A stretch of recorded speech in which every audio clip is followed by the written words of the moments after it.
warm welcome from myself and the broadcasting crew for joining us on ERi-TV English News broadcast. It's now exactly 10:30 p.m. Asmara time and we're ready for a domestic and international report. To begin with, let's start with the major headlines. Training on safety and health of women conducted in Hagga subzone. Commendable vaccination coverage in Eritrea. And now international report, Ebola vaccination begins in the DRC. And Turkey removes tariffs on US goods, paving way for strategic talks. To begin with, Hagga's subzone. Training on women's safety and health was conducted in Hagga's subzone from the 17th to the 19th of September. The training was organized in collaboration with the Ministries of Health and Labour and Social Welfare, as well as the National Union of Eritrean Women in the Ansaba region. The training was attended by health promoters, heads of health facilities, administrators and partners from the 14 administrative areas of the subzone. Its objective was to raise public awareness and eradicate female genital mutilation and underage marriages. At the event, issues related to harmful practices, including female genital mutilation and underage marriages, as well as the rights of children, were extensively discussed. Colonel Tesfatzion Gurmai, Director General of Social Services in the Ansaba region and Chairman of the Committee for the Eradication of Female Genital Mutilation and Underage Marriages and for the Protection of Children's Rights, urged administrators at all levels and stakeholders to participate relentlessly in the effort. Vaccination coverage at Eritrea health station has reached 95% in 2025. This is according to Nurse Abdullah Humed, head of the health station. Nurse Abdullah went on to say that compared to the previous year, the number of pregnant women delivering at the health station increased by 31%, while those seeking treatment rose by 9.2%. He further noted that sustainable environmental sanitation activities are being carried out to control the prevalence of malaria, and insecticide-treated bed nets are being distributed to the public.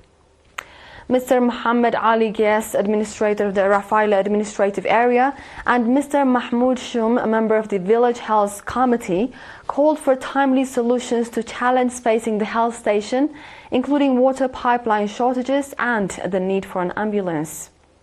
Eritrea health station provides health services to residents of the Eritrea and Gebgeb Wasana administrative areas. Moving on to the southern region, government workers in Haile subzone have carried out renovation of the dirt road connecting Haile with Adi Bahailai. The dirt road, which serves as a lifeline for the residents of 9 administrative areas in the subzone, had been damaged by flooding and had become difficult for vehicles to use. Participants in the popular campaign said that the renovation will significantly improve the daily lives of residents.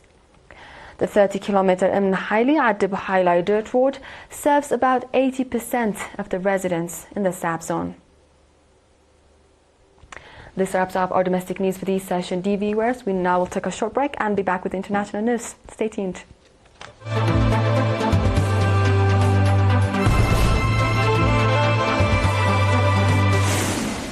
Welcome back.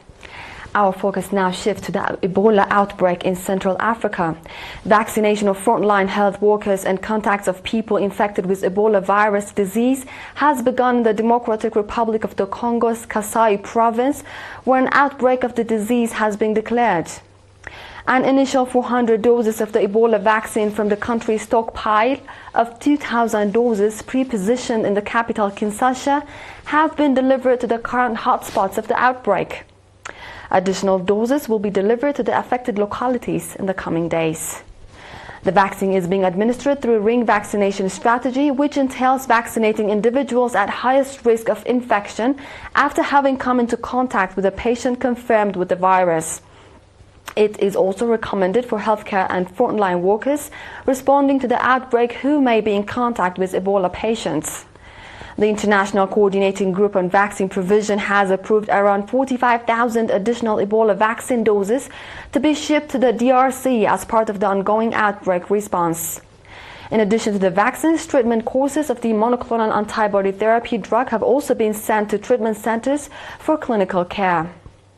According to a statement by the country's Ministry of Health, around 900 people who were in close contact with already infected individuals have been separated and 36 have died due to the deadly virus.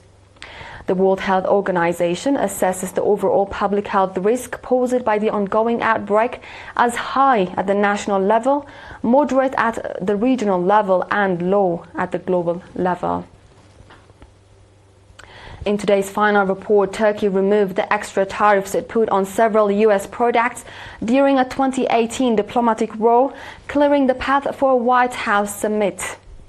The move lifts duties on a range of goods that Turkey introduced after the United States raised taxes on Turkish steel and aluminium.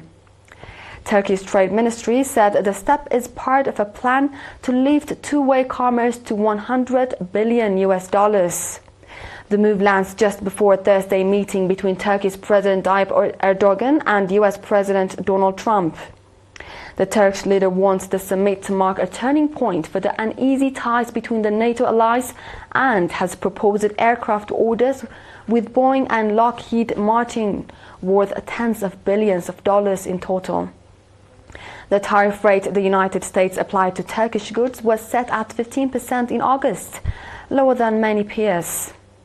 This diplomatic and commercial outreach comes as the country works to rebuild ties with Washington after years of friction. This concludes our domestic and international report for tonight, dear viewers. We now take a quick recap. Training on safety and health of women conducted in Haggas subzone. Commendable vaccination coverage in ERi-TV. Ebola vaccination begins in the Democratic Republic of Congo.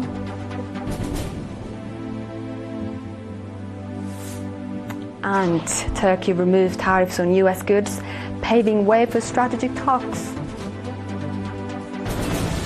This was The World on Monday with ERi-TV English News Broadcast. Dear viewers, but thank you for watching and have a good night.